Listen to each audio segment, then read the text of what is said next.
신인간혁명 제14권 이케다 다이사쿠 지용. 나머지는 참의원 본회의에서 가결하면 성립하게 된다. 그 횡포에 대학부 멤버들은 격노했다. 시대를 바꾸어 나갈 힘은 청년의 정의에 찬 분노다. 전협은 즉시 의장 명의로 항의 성명을 발표했다.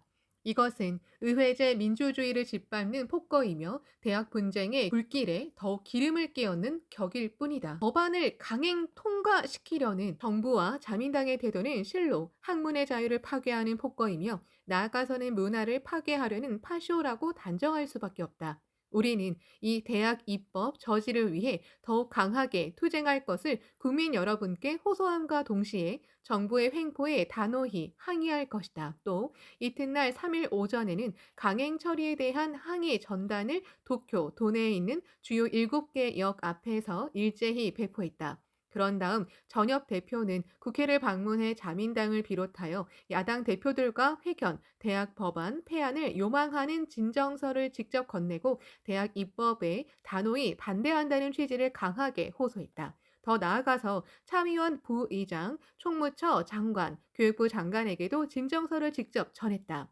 그러나 이날 밤 자민당은 의회의 혼란을 틈타 의장 발의로 대학 법안을 날치기 통과 단계로 몰고 갔다. 시민은 전혀 실시하지 않고 기립 다수결로 순식간에 가결 통과시킨 것이다.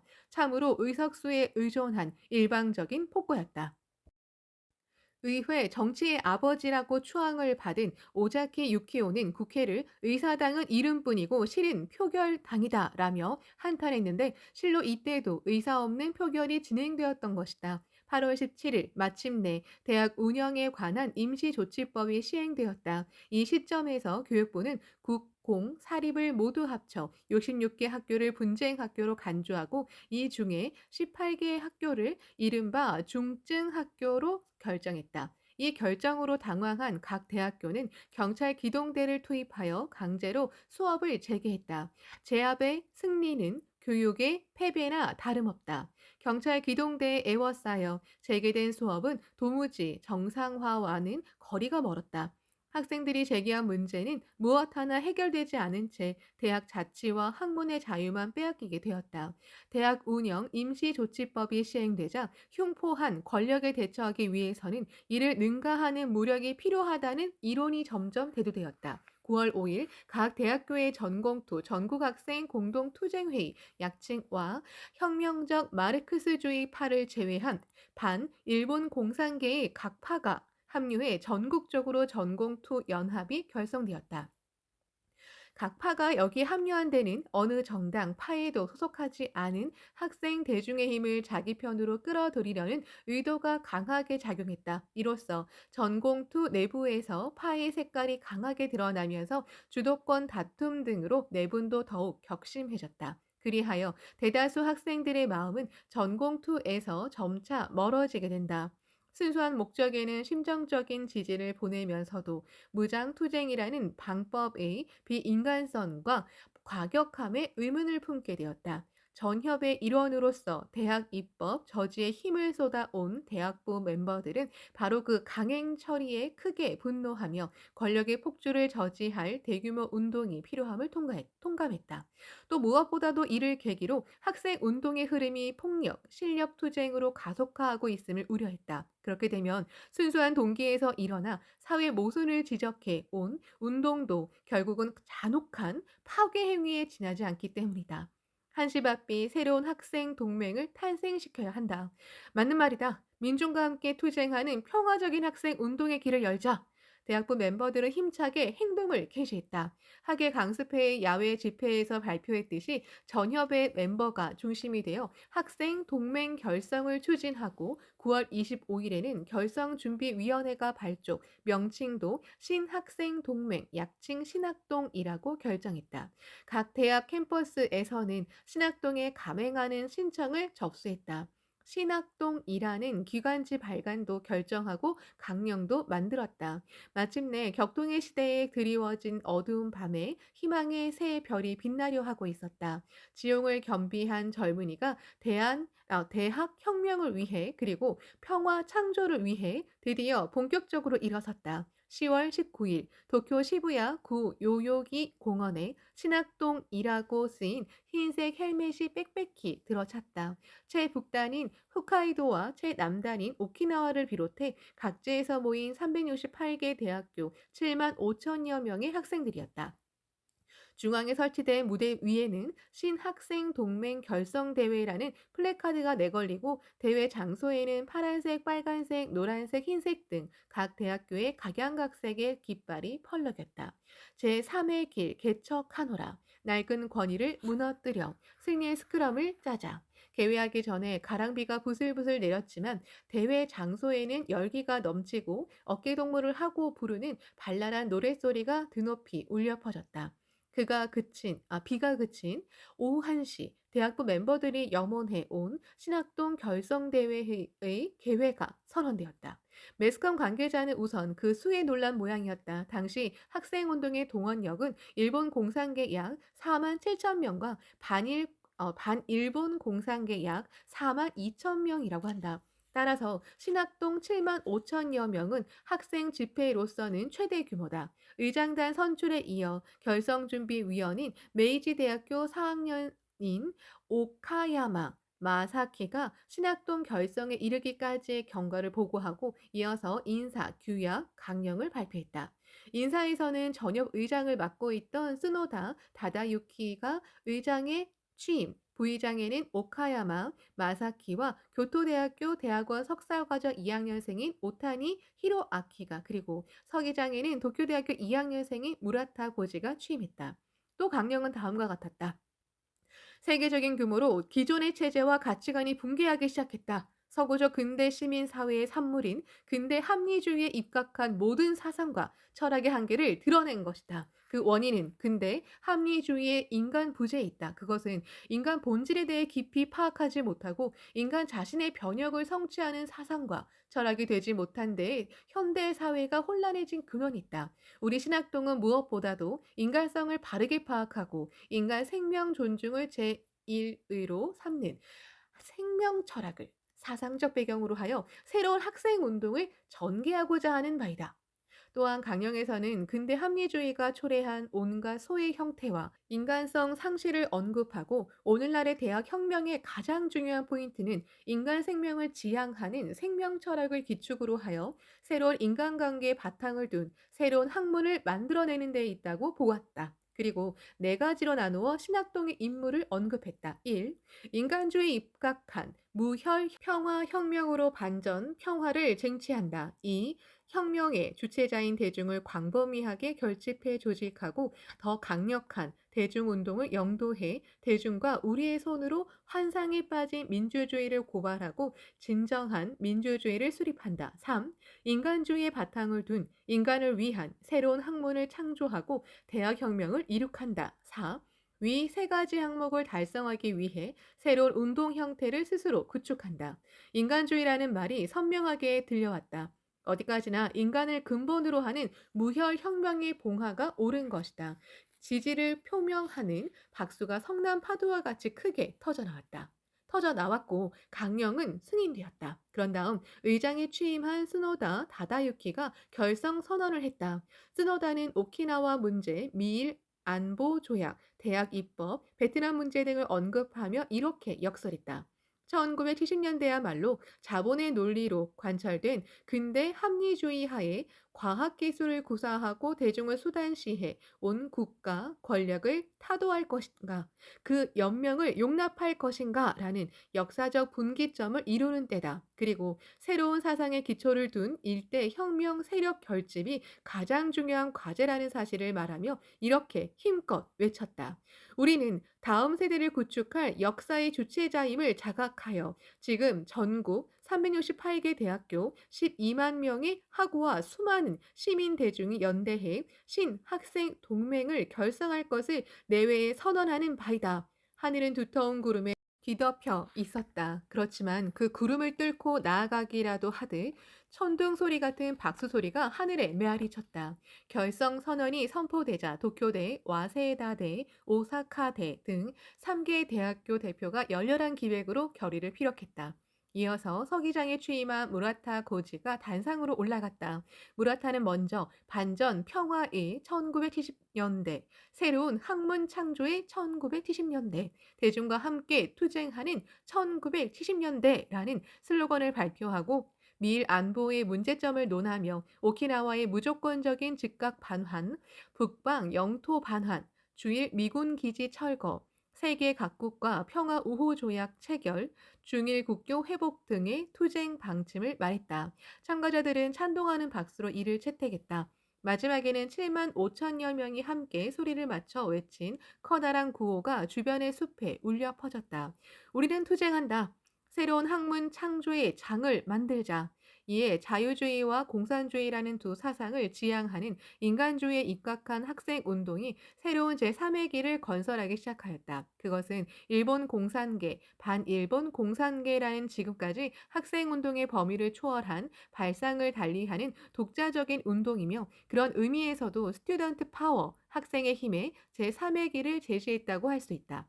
신학동 결성대회가 열리고 나서 얼마 지나지 않은 오후 1시쯤 차 한 대가 대회 장소인 요요기 공원 주변을 돌고 있었다. 차에는 야마모토 신이치가 타고 있었다. 신이치는 가나가와 현 간부회에 참석하기 위해 요코하마로 가는 길에 결성대회 모습을 잠깐만이라도 보려고 이 장소로 차를 돌렸다.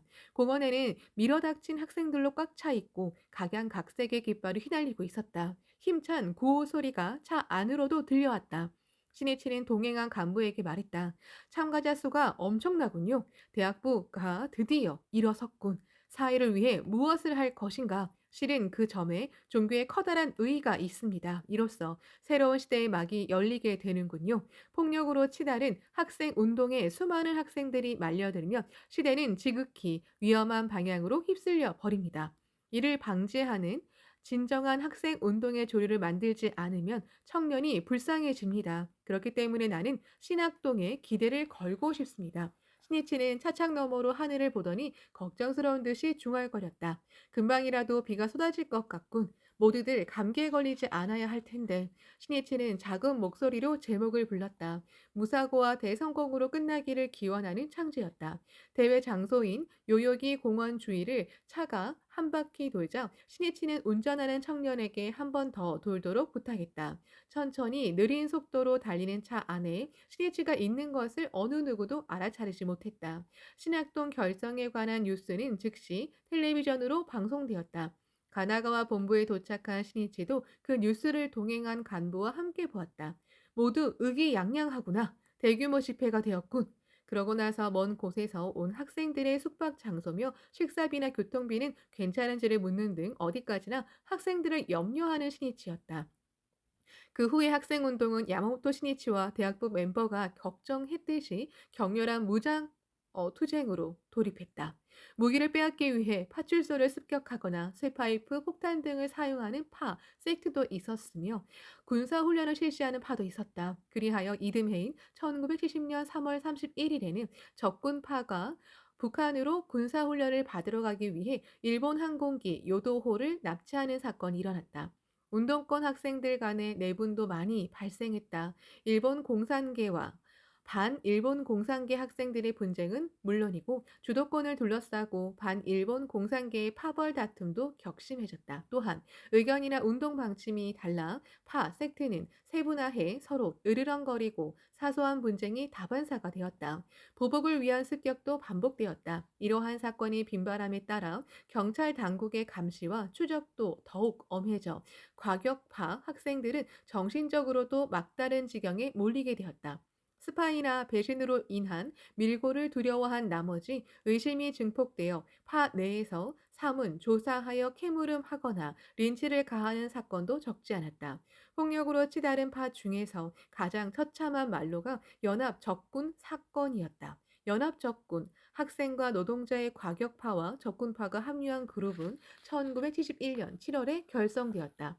총포 가게를 습격해 손에 넣은 무기로 군마현 등의 산악지대를 전전하며 군사훈련을 실시하는 동안 동료 14명을 자아비판이라는 이름 아래 집단 린치를 가해 잇따라 살해했다. 이듬해 2월 경찰이 산속을 수색해 최고 간부 2명을 비롯해 도망 중인 멤버를 연달아 체포하자 연합 적군은 점차 궁지에 몰렸다. 그러나 남은 5명은 2월 19일 나가노 현 가로이자와에 있는 악기 회사의 요양소인 아사마 산장으로 도망쳐 관리인의 아내를 인질로 잡고 농성을 벌였다. 이후로 열흘 동안 경찰은 총 인원 약 3만 5천 명을 동원해 경비하면서 구출 작전을 폈다.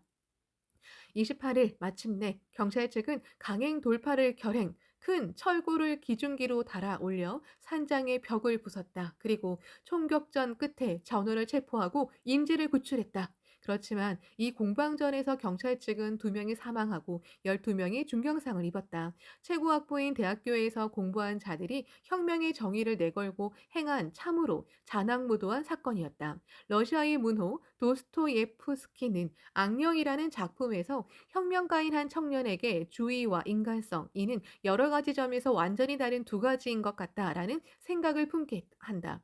어떤 고매한 주장도 인간성을 수반하지 않으면 반드시 파탄을 초래한다. 본래 주의란 자기 삶의 방식이며 인간성의 귀결이기 때문이다. 그러므로 어떠한 이상을 설하고 아무리 훌륭한 언사를 늘어놓아도 인간성을 혁명하지 못하면 그 주의가 진정으로 실현되는 바는 없다. 여하튼 대중과 함께 투쟁하는 인간주의 학생운동, 바로 이것이 수많은 양식이 있는 학생들이 갈망하는 길이었다. 신학동에 모여든 멤버들 중에는 이제까지 다른 파에 소속해 운동하던 대학부 멤버도 있었다.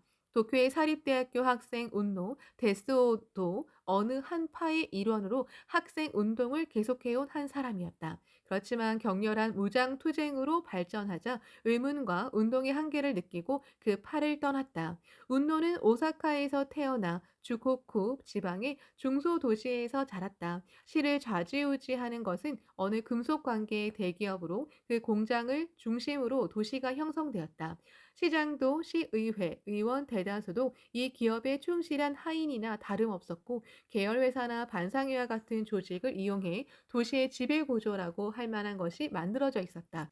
서민 생활은 가난했으며 공장 폐소가 인체에 미치는 영향도 걱정되었지만 모두 입을 다문 채 아무 말도 하지 못했다. 사람들은 개혁을 위해 일어서는 것이 아니라 의리와 인정에 얽매여 그 지배구조에 길들여져 서로 상대방의 다리를 걸고 당기는 그런 상태였다. 또 당치 않은 차별 의식을 가지고 사회적 약자가 더욱 약한 자를 멸시함으로써 울분을 푸는 듯한 상황도 있었다. 운노가 3살이 되었을 때까지 운노의 아버지는 오사카에서 일했다. 그러나 근무하는 회사가 도산하자 아는 사람의 소개로 이 도시에서 일하게 되었다. 일한 곳은 바로 그 도시를 좌지우지하는 대기업의 하청회사였다. 타양살이인 이 가족에게 세간의 바람은 차가웠다. 일가족이 학회에 입회한 것은 운노가 초등학교 고학년생인 때였다. 운노도 가족과 함께 입회하고 부모의 권유로 근행을 하게 되었다. 또 학계 자담회에도 자주 참석했다. 그곳에는 따뜻한 인간의 온정이 있었다. 자담회에 나가면 마음이 편안해졌다. 경제적으로 결코 넉넉하지 못한 소년기를 보낸 운노는 사회의 불합리나 모순을 피부로 느끼는 경우가 적지 않았다. 고교생이 되자 담임교사의 영향도 받아서 경제적 불평등이 존재하지 않는다는 사회주의를 동경하게 되었다. 운노는 대학 진학을 희망하여 재수한 끝에 난관을 뚫고 도쿄의 사립대학교에 합격했다. 운노 데스오가 학생운동에 참여하게 된 계기는 고등학교 친구와 재회하면서였다. 좋건 나쁘건 친구는 청춘의 가장 강력한 촉발제다. 상경한 후 오랜만에 만난 친구의 변한 모습에 운노는 눈이 휘둥그레졌다. 고교 시절의 온화한 표정은 사라지고 제법 투사인 듯한 모습을 하고 있었다. 이야기는 베트남 전쟁부터 일본의 산업, 정치 구조에 이르렀으며 친구는 계급 투쟁의 필요성을 강하게 호소했다. 친구가 하는 말은 처음 듣는 이야기로 급진적이었으며 이론도 지극히 치밀했다. 운노는 압도되었다. 사회 문제를 전혀 생각하지 않았던 자신이 부끄러웠다. 운노도 마르크스주의에 관련된 책을 섭렵했다. 지금까지 보지 못한 새로운 관점을 가진 것 같아 흡족했다. 대학교 입학 후에 운노는 자취방에 본조님을 안치했고 그 지역 학회원과 교내 대학부 멤버의 연락을 받아 몇 번인가 회합에도 참석한 터였다. 그러나 이 무렵 운노의 관심은 신앙보다도 대학교의 민주화 투쟁이나 반전 운동에 있었다. 운노는 친구의 말에 매혹되어 투쟁에 참가했다. 운노는 학교의 회합에서 불법으로 인간을 변욕해 사회를 바꾼다는 인간 혁명에 관한 이야기도 듣고는 있었다. 그렇지만 그것은 너무나 우원하여 결국에는 현상을 추종하게 되지 않을까 생각하였다. 운노는 국가 공무원 시험 준비를 위한 고시 학원에 다녔지만 그만두고 말았다. 현실의 모순에 맞서지 않고 입신 출세에 급급해 공부하는 자신의 이기주의를 타파하고 싶었다. 운노는 바리게이트로 봉쇄한 대학교 안에서 묵으며 투쟁했다. 바리게이트 안에서 영양 부족과 수면 부족에 시달려 했다. 그러나 이론과 실천의 일치화를 느끼며 그때까지의 대학 생활에서는 얻지 못한 충실감이 있었다. 또 연속된 긴장감으로 동료와 연대감도 단단해졌다. 이런 관계 속에서 운노는 어느 섹트의 일원이 되었다. 학생 운동에 빠져 들어감에 따라 운노는 학계 자담회에서 듣고 감동을 받은 공덕 체험담에 대한 사고방식도 바뀌었다. 경제고를 극복했다. 병을 극복했다. 회사에서 쌓은 실적이 인정을 받았다는 등의 체험은 이기주의적이며 소시민적인 것이라고 생각했다. 또 그것은 모순으로 가득 찬 현재의 사회체제를 긍정하고 이에 가담하는 것이라고 생각했다. 하지만 간혹 빨래를 하러 자취방에 돌아가면 불단 앞에 앉아 근행 창제를 하는 경우도 있었다. 운노는 시위에 참가해 경찰 기동대와 충돌해서 경찰봉으로 호되게 얻어맞은 적이 있었다. 신심을 거의 그만둔 상태였기 때문에 혹시 벌이 아닐까라는 느낌이 들어 몹시 불안했다. 운노는 시위에 나가도 무사할 수 있도록 본전님께 기원하고 아무렇지도 않은 듯한 얼굴로 바리게이트가 있는 곳으로 돌아갔다. 바로 여기에 미묘한 인간의 마음이 있다. 그렇기 때문에 불연을 맺는 일이 중요하다. 점거한 학교 건물에서 지내는 학생들은 생활이 점차 문란해져서 부패와 타락을 느끼게 하는 광경이 눈에 띄었다. 술잔치도 자주 벌어졌다. 대학 법안이 통과되자 대학교 측은 경찰을 투입시켰다. 운노와 함께 학생들은 경찰 기동대와 공방전을 벌였지만 허망하게 쫓겨나고 말았다. 이때도 학생들 대부분은 야구 경기라도 관전하듯 수수방관하였다. 그 중에는 기념으로 사진을 찍는 사람도 있었다. 학생들끼리의 연대조차 구축할 수 없는 사실에 운노는 한없이 슬펐다. 경찰 기동대가 봉쇄를 풀자 대학 당국은 축출 공세를 가해 운동권 학생을 내쫓으려 했다. 운노가 속한 파는 운동의 초점을 학내 투쟁에서 정치 투쟁으로 전환했다. 그리고 안보 조약을 견지하는 조건하에 오키나와의 정치 지배권을 반환받으려는 사토 에이사쿠 총리의 미국 방문을 실력으로 저지하는 무장 투쟁을 내세웠다. 운노는 무장 투쟁을 반대했다. 그러나 국가 권력의 강력한 무력에 저항하기 위해서는 이쪽도 무장하는 수밖에 없다라는 주장에 밀려났다. 무장 투쟁 준비를 갖췄을 무렵 경찰이 아지트를 급습했다. 무기는 모두 압수당했다. 정보가 누설된 것이다. 동료들 중 몇 명이 체포되었지만 운노는 겨우 도망칠 수 있었다. 그러나 도망치는 도중에 팔을 다쳤다. 공원 벤치에서 쉬고 있는데 피가 배어있는 셔츠를 보고 어느 부인이 다가왔다. 저런 큰일이네. 서둘러 상처를 치료해야 할 텐데. 잠깐 기다려요. 부인은 근처 약국에서 약을 사 가지고 오더니 상처를 소독하고 약을 발라주었다. 이제 괜찮을 거예요. 부인이 미소를 지었다. 인간의 온장을 느꼈다. 그 사람의 손가방에 다이벼쿠 렌게가 보였다. 학회원이다. 자취방에 돌아온 운노는 팔의 통증과 패배감으로 괴로워하면서 자신들이 하고 있는 일의 의미를 스스로에게 되물었다. 민중 해방을 목표로 한다고 말하면서 파의 중심 간부들이 제시한 투쟁 방침은 너무나 현실과 동떨어져 있다. 무장 봉기로 사회를 변혁할 수 있다고는 생각하지 않는다. 어딘가에서 톱니바퀴가 어긋나고 말았다. 이날을 끝으로 운노는 소속된 파에서 멀어졌다. 마음속에 구멍이 뻥 뚫린 듯했다. 방에 틀어박혀 고민에 빠졌다. 이제까지 학우들에게도 투쟁을 호소해 왔지만 내게는 어떤 사상이 있는 것일까? 학생운동이 벽에 부딪힌 원인 중 하나는 대중에게서 멀어진 전위적인 의식이 아닐까? 그렇다면 대중과 함께 걸어가는 혁명의 길이 존재하는 것일까? 도대체 혁명이란, 인간이란 무엇일까? 정권을 타도하고 정치와 경제 체제를 바꾸면 참으로 이상 사회가 실현되는 것일까? 생각은 미로를 헤맸다. 운노는 책상 위에 쌓아놓았던 학회 출판물을 무심코 집어들었다. 거기에는 어서 강의록도 있고 도다 조세이와 야마모토 시니치의 지도가 수록된 서적도 있었다. 부모가 가져가려고 안겨주었지만 거들떠보지 않은 책들이다. 소위거리 삼아 책을 펼쳤다. 출판물은 대부분 인간혁명이라는 문제를 언급하고 있었다. 인간혁명이라는 말은 일본이 제2차 세계대전에 패하고 그 2년 후인 1947년 가을에 거행된 도쿄대학교 졸업식에서 남바라 시게루 총장이 그 필요성을 말해 사회의 주목을 끌었다. 이때 총장은 시대는 정치혁명, 사회혁명, 특히 제2 산업혁명의 때를 맞이하고 있는데 이 혁명은 인간을 위한 것이어야 하고 인간에게 봉사하는 것이어야 한다고 말했다. 그리고 인간에게 봉사하기 위해서는 인간 그 자체의 혁명, 즉 인간혁명을 이룩해야 한다라고 강조했다. 또한 이는 도덕적이고 종교적인 정신혁명 그리고 문화혁명이며 이것 없이는 민주적 정치혁명도 사회적 경제혁명도 공허하여 결국 실패로 끝날 것이다 라고 지적했다. 참으로 예리한 통찰이었다. 도다 조세이는 남바라 총장이 인간혁명이 중요하다고 말한 사실을 알고 기쁨을 감추지 못했다. 그것이 바로 학회 재건을 개시한 도다가 법화경이나 어서 강의 때 계속해서 호소한 것이었기 때문이다. 인간의 행복도 사회 번영도 세계 평화도 근본인 인간의 변형에서 시작된다는 것이 그와 초대회장 마케코치 스네사부로가 내린 사색의 결론이었다. 더욱이 도다는 전쟁 중의 옥중에서 법화경을 몸으로 읽으며 고뇌를 거듭한 끝에 불법은 생명을 변혁할 방도를 설에 밝힌 대법리임을 오달한다. 그리하여 불법에 의한 생명 변혁이 있어야 비로소 인간혁명이 이루어진다는 것을 강하게 확신하며 광선유포를 위해 홀로 일어설 결의를 굳히고 추록했다. 원래 마키구치가 교육 개조를 추진한 까닭도 사회를 개혁하기 위해서는 교육으로 인간 자신을 만드는 길 외에 다른 길은 없다는 신념에서였다.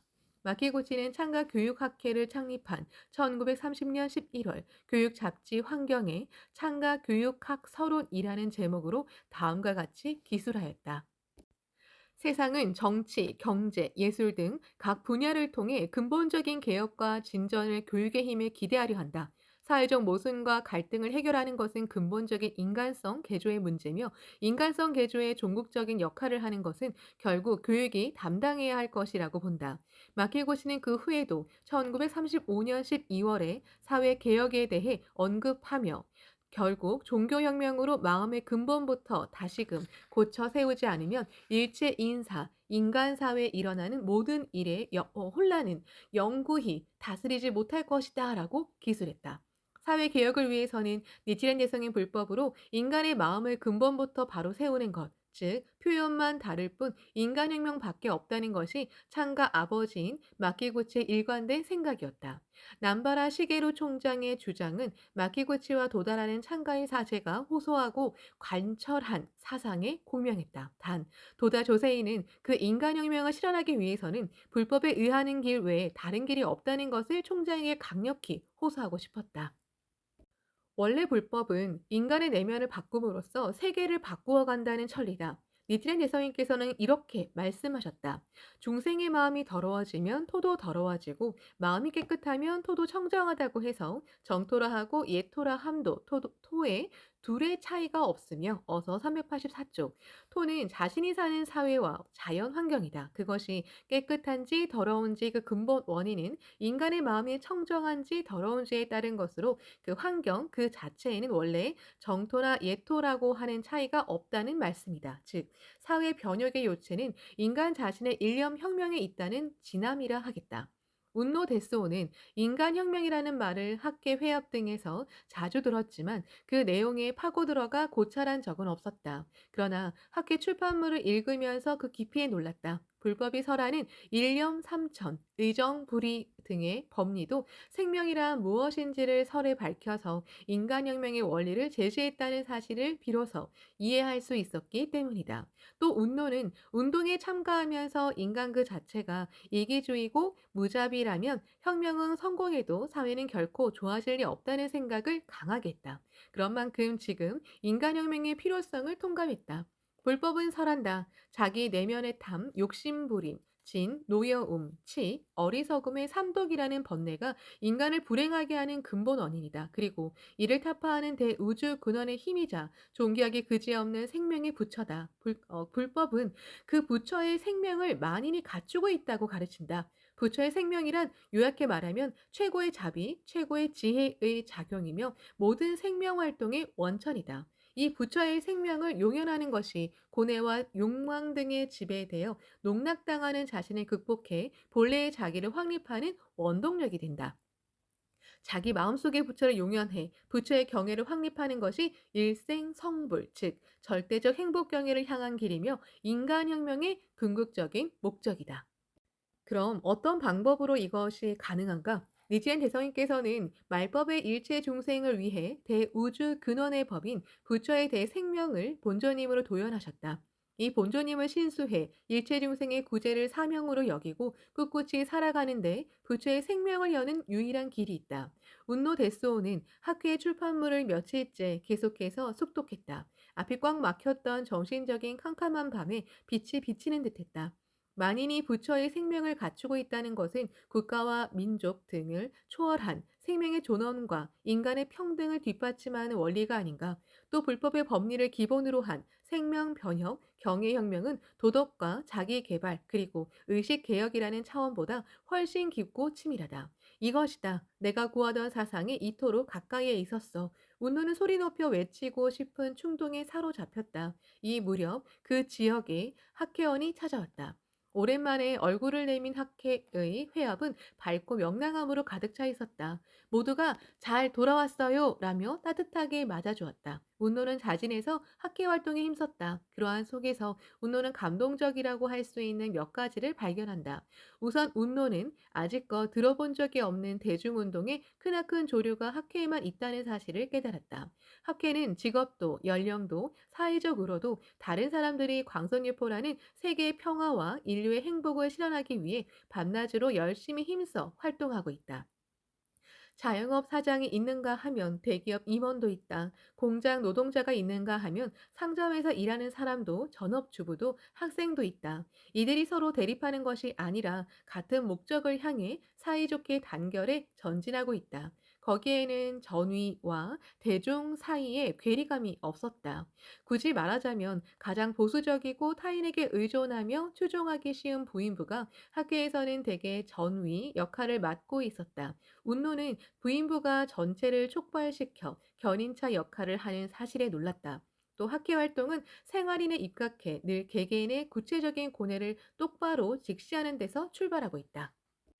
이제까지 운노는 사회적인 성공이나 건강을 원하고 이것을 성취했다는 체험을 이기주의적이라고 생각했다. 그러나 그 소망이 광선유포라는 혁명의 활력소가 되어 거기에 민중, 운동의 확대가 있다는 점을 알았다.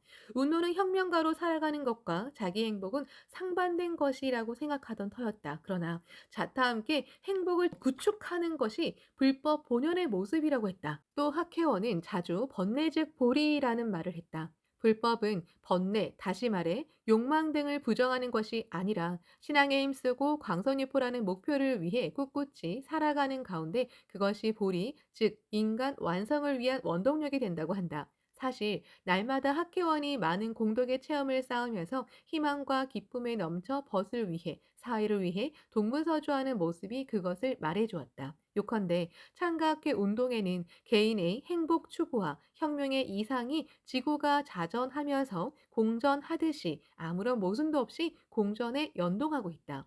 그리고 동지가 말하는 체험담에는 바로 인간혁명의 실증이 있었다. 회합에서는 인간을 불신하게 되고 일할 의욕도 없어져 주로 집에만 틀어박혀 있던 청년이 입회한 후에는 삶의 보람과 용기를 가지고 적극적으로 일에 힘쓰게 되었다는 보고도 있었다. 또 인간 관계의 갈등에서 헤어나지 못해 신심을 시작했더니 자신이 너무나도 자기중심적이었음을 통감하고 그런 자신을 바꾸고자 창제를 거듭하면서 타인에게 배려하는 마음을 갖게 되었다는 부인부의 체험담 발표도 들었다. 그 하나하나가 민중의 자립과 소생의 드라마로 운노를 크게 감동시켰다. 더구나 그렇게 일어선 서민 자신들이 바로 사회 건설의 주체자라는 깊고도 강한 자각을 가지고 벗의 행복과 지역의 번영, 더 나아가 국가와 세계의 평화를 염원하며 진지하게 행동하고 있다. 그 원동력은 바로 자신들이 광선유포를 성취하기 위해 태어난 지용의 보살이라는 강한 종교적 사명감이라는 사실을 운노는 알게 되었다. 광선유포, 즉 사람들의 행복을 실현하기 위해서는 불법이라는 생명 존엄과 자비의 천리를 전함과 동시에 스스로 그 가르침을 실천하고 몸으로 실현해야 한다. 그리고 인간을 불행하게 만드는 전쟁, 빈곤, 질병, 차별 등을 없애기 위해 교육, 정치, 경제 등 사회의 모든 개혁에 앞장서야 한다. 이른바 종교적 사명을 자각하는 것이 필연적으로 사회적 사명과 인간적 사명을 자각하게 했다. 인도 독립운동의 지도자 간디는 말했다.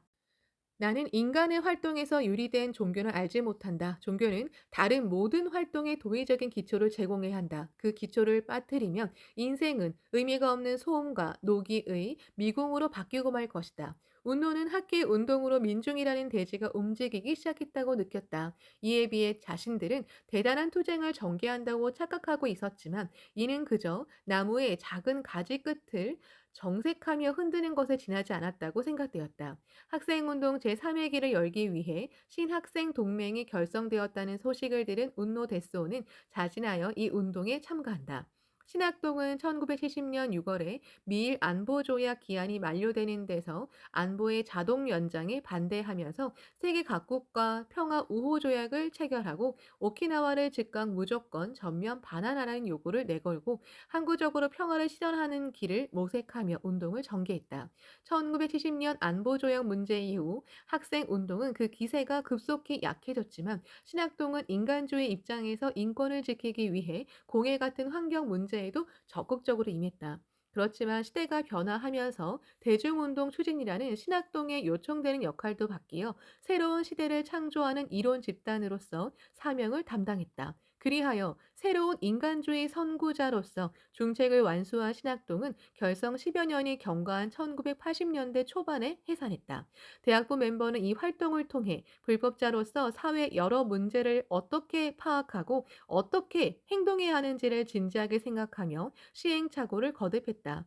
이윽고 학회 청년부는 난민 구호 운동과 반전 출판 등 평화 운동을 광범위하게 전개하는데 그 추진력이 된 사람들은 신학동에 몸 담으며 야마모토 시니치의 훈도를 받아온 청년들이었다. 이른바 신학동은 학회가 평화, 교육, 문화 운동을 본격적으로 추진하는 선구적인 시험이 되었다. 대성인께서는 그대의 모름지기 일신의 안도를 생각한다면 우선 사표의 정리를 기도해야 하느니라 어서 32쪽라고 말씀하셨다. 자신이 행복하기를 바란다면 먼저 사회 번영과 평화를 기원해야 한다는 진함이시다. 불법 즉 사회이기 때문에 불법자는 자신이 이룩한 인간혁명의 빛을 가지고 사회를 비추며 시대 건설을 위해 끊임없이 땀을 흘려야 한다. 우리 학회가 그 명칭으로 창가 즉 가치 창조를 내건 자체가 사회를 위한 공헌을 사명으로 삼는다는 선언이라 하겠다. 또 거기에 학회가 인류사의 한 획을 긋는 인간 종교인 까닭이 있다.